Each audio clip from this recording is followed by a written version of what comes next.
So my name is Gilad, your name is Billy. Well, shalom, shalom. First of all, I have to ask. I saw in the news that you made a very strong message about coming here, despite all the recent conflicts and everything. So I have to ask, what compelled you to come? Because a lot of other artists have cancelled. Was there anything special? Yeah, we were here in 1994 and had one of the best times of our career, our lives. We felt welcomed by friends who we considered family. They took us all around. We had a great tour of the country and couldn't wait to come back. And that was a long time ago. And every time we go on tour, we would try to come back and try to make it happen. And finally, it was able to happen, on this tour. Unfortunately, the last time we were here, we had 3 days off, so we did a lot of sightseeing. Mossad, went to Mossad, we went to the Black Sea, Jerusalem. It's such a great time. And today we're here for 20 hours. Wow, that's tight. Yeah. Okay. Do you think your band's creed, message, your general atmosphere had anything to do with this choice to come here, or maybe it's unrelated? I'm just wondering because you have a very strong message. I think that our Israeli friends, family relate to what we sing about. Okay. Maybe top of the list around the world to dealing with the things that are everyday issues here.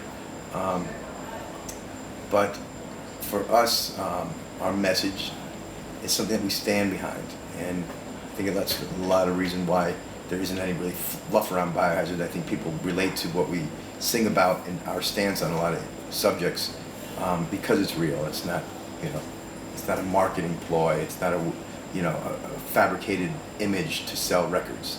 I understand. Okay. In relation to these questions, how is performing in Israel different to other countries, if at all? I think the similarity between people is much larger than people think. People, it's the borders and the media that kind of focuses on the differences. But people are very similar. Everybody wants to wake up and do what they have to do to get through their life and their day. Whether you're depending on what part of life you are. Whether it's going to school or going to work or raising kids and raising a family.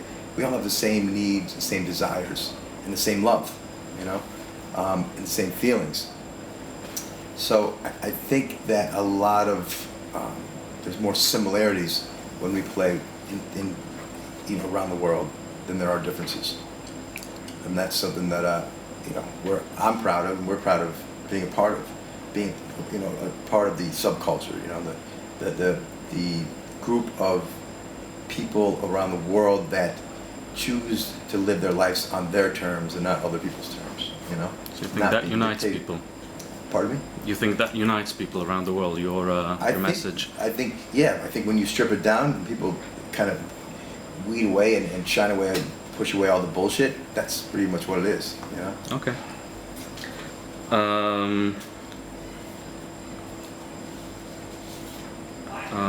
I have a difficult question. I didn't have close knowledge of your band before making all of this, and I noticed that your lyrics are very complex and very strong, but your music, the rhythm is kind of simple, listenable. I personally saw dissonance in that. Like, how do you think that fits? I mean, that's a difficult question, and that's a very unique question. I don't think 20 years I've had a question like that. That's good. How? I think that, I don't know, we've never analyzed our music, we've just let it flow out of us. Okay. Maybe we're all fans of, music that's more rhythmic, less technical in a way, because it seems to take away from the energy and the vibe. That's the most important thing for Biohazard, that's the formula for us, I guess. It's got to have the vibe. It's got to have like a movement to it. Okay. From the groove to the intensity and things like that. And even though I love a lot of technical music, it doesn't have the same emotional impact for me that a groovy riff does. Okay. Lyrically, we sing about what we see through our eyes, what we experience, and it's real to us, you know. I understand. How do you see your current and future musical influences? Are any directions you're going in? Do you see a change, or do you stick to the same thing you've already done?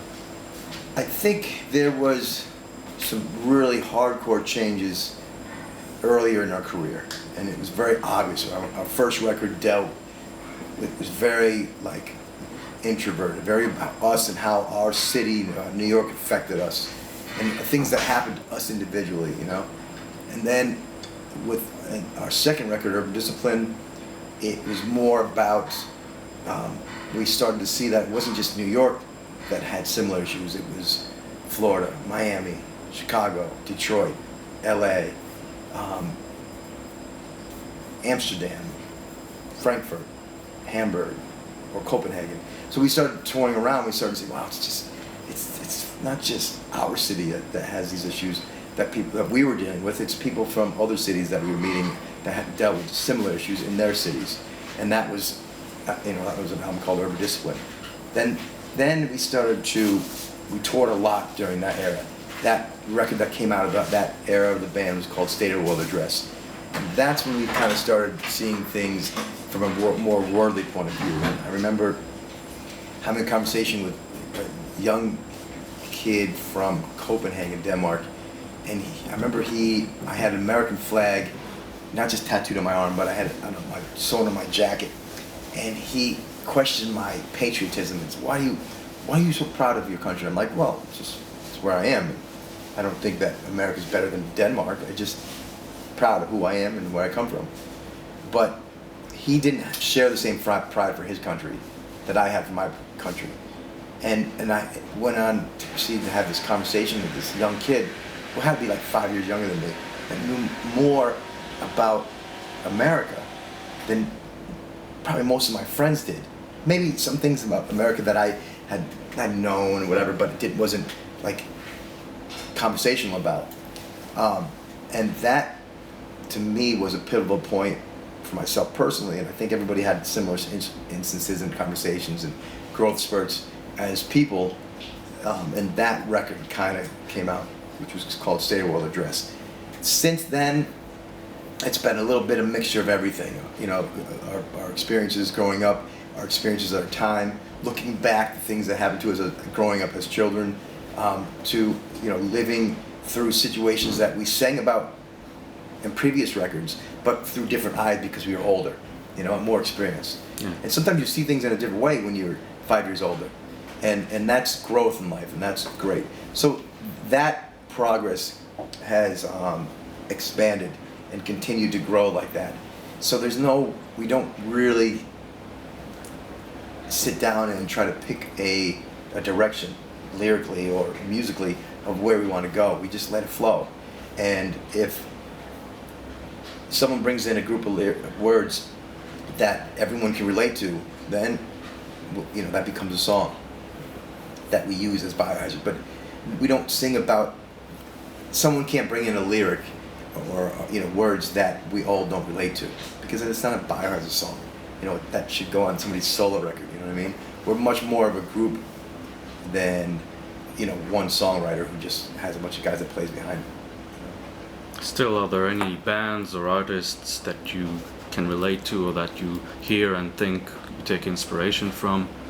Anything that comes to mind? No. Okay. I mean, as lyrically, I'm who I am. We all are individuals, and I don't let what I hear on the radio or other people's lyrics influence.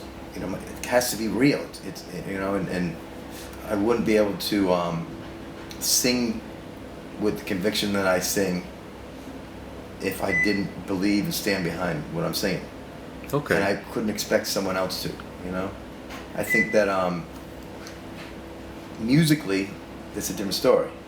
Growing up with Black Sabbath and Iron Maiden, or Run DMC, Beastie Boys, and at Cro-Mags and Agnostic Front.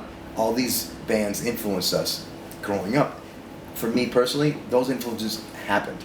I don't listen to the new flavor on the radio or even though there's no MTV anymore. I'm not influenced by that, and I never listen to anything that's new on the radio. My little girl will turn on the radio station and hear Katy Perry, and I'm just like, oh, what is this, you know? But then she'll listen to Ramones, and I'm like, okay, that's cool, you know? But I let her choose her own type of music. But for me, it's never been an intentional point to be influenced by something else. Good music to me inspires and kind of provokes or draws out a mood or enhances a mood. You know, music that doesn't do anything to you mentally, you know, deserves to be played in an elevator or in a mall in the background, you know what I mean? Yeah. You talk about a lot about how your music is very personal, stemming from within. I have another personal question, difficult one. Your music is very aggressive. How do you think that after so many years of making music like that, how has that affected you personally? Has it made you more calm, like venting, or has it made you more, I don't know, aggressive maybe? I'm curious. Definitely not more aggressive, more pensive. I'm much calmer than I was when I was younger, and I'm not so quick to react. But it comes with experience and age. I think that you start to you can see things differently, you know, as you grow. But the part that hasn't changed is when I sing about something. I always said this, and I remember talking to, you know, in the past on other records. I believe that when I hear something, I can't see the person I'm listening to, okay? I can only hear them. I have to hear their emotion behind their words. If I don't hear the emotion behind the words, I don't feel it. So to me, that's the angst. I've always called it angst. It's not aggressive, it's angst, it's belief, and standing strong behind what you're singing. That's where it comes from. And some people can, you know, misconstrue that as anger, but to me it's just strong belief.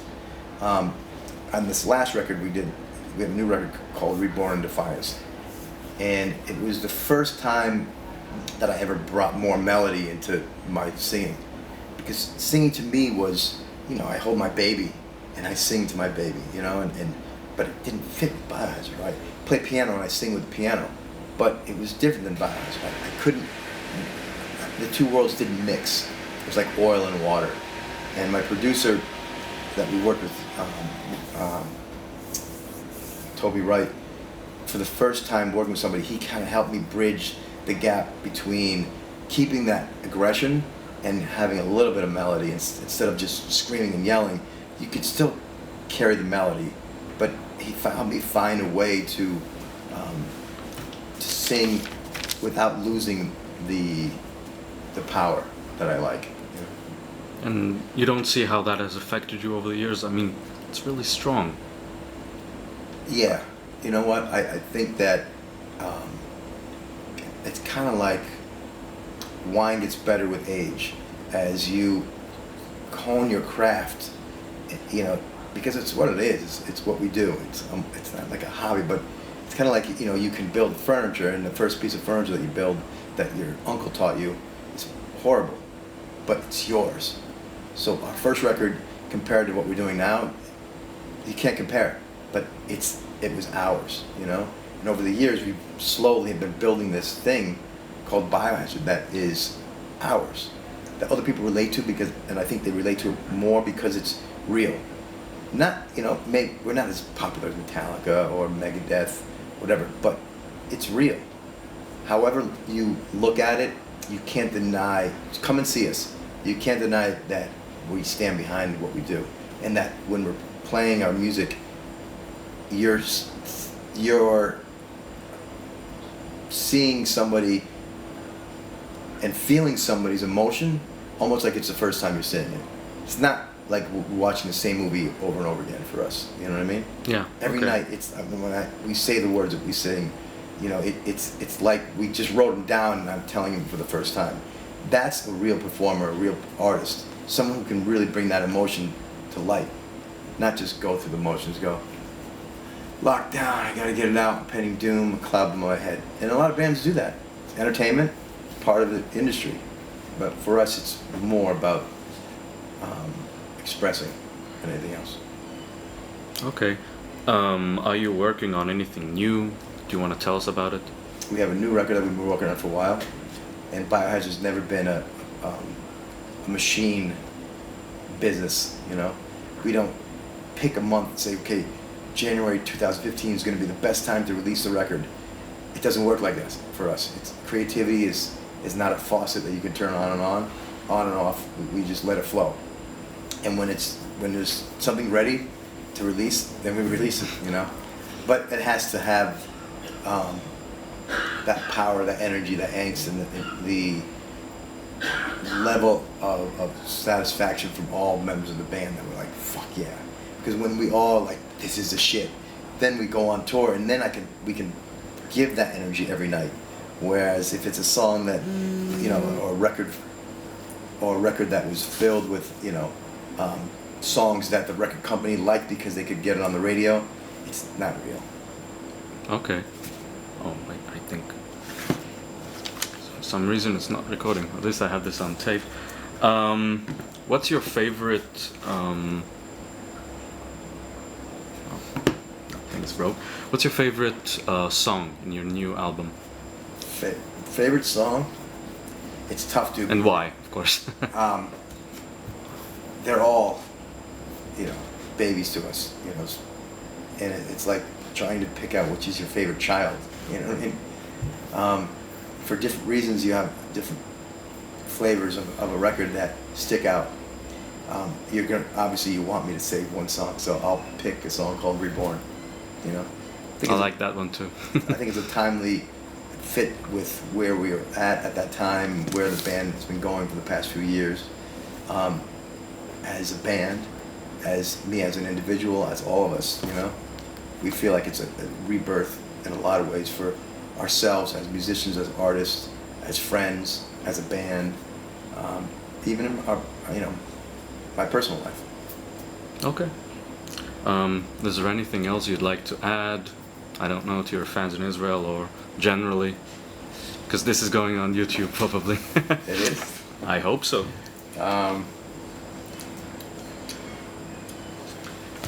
Sheyavo Shalom. Ah, well, let's hope so.